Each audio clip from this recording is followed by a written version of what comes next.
नमस्कार शेतकरी मित्रांनो, बळीराजा शेतकरी या शेतकऱ्याच्या यूट्यूब चॅनलवरती आपले सर्वांचे मनापासून स्वागत करतो।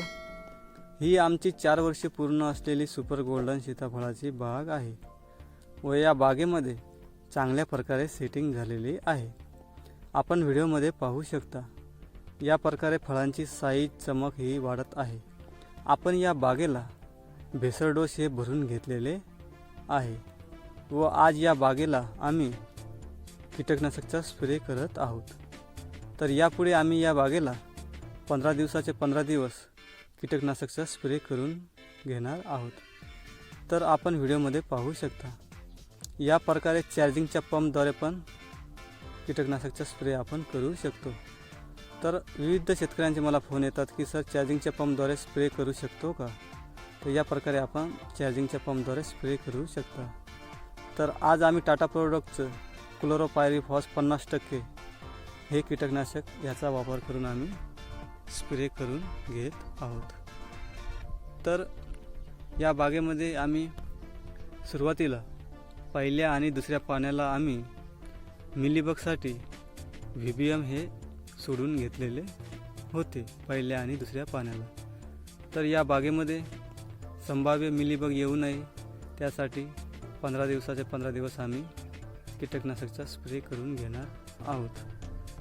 तर मित्रांनो, आपल्याला जर काही अडी अडचण असेल नवीन शेतकऱ्यांना तर त्यांनी मला वरती दिलेल्या नंबरवरती कॉन्टॅक्ट करावे, आपल्याला मोफत मार्गदर्शन मिळेल।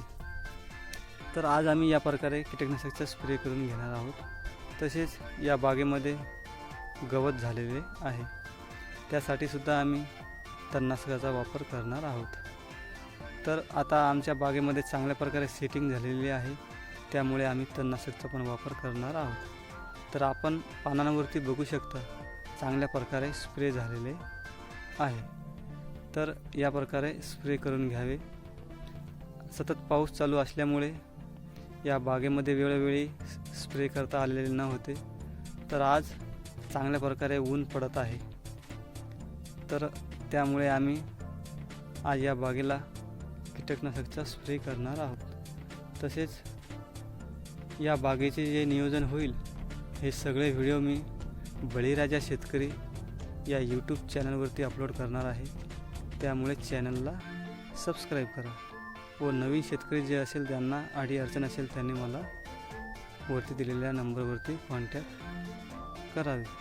तर या प्रकारे बागेमध्ये चांगल्या प्रकारे सेटिंग झालेली आहे आमच्या बागेमध्ये व झाडांची डेव्हलप ही चांगल्या प्रकारे झालेली आहे। तर या बागेमध्ये आम्ही आज स्प्रे करून घेणार आहोत।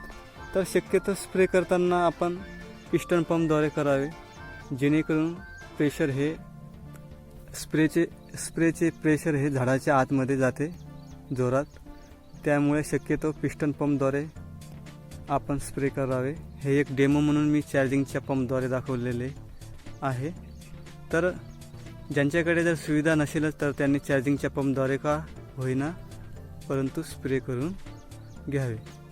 तसेच मित्रांनो, व्हिडिओ जर आवडला असेल तर चॅनलला सबस्क्राईब करा, व्हिडिओला लाईक करा आणि आपल्या मित्रांपर्यंत शेअर करा। मित्रांनो, धन्यवाद शेतकरी मित्रांनो।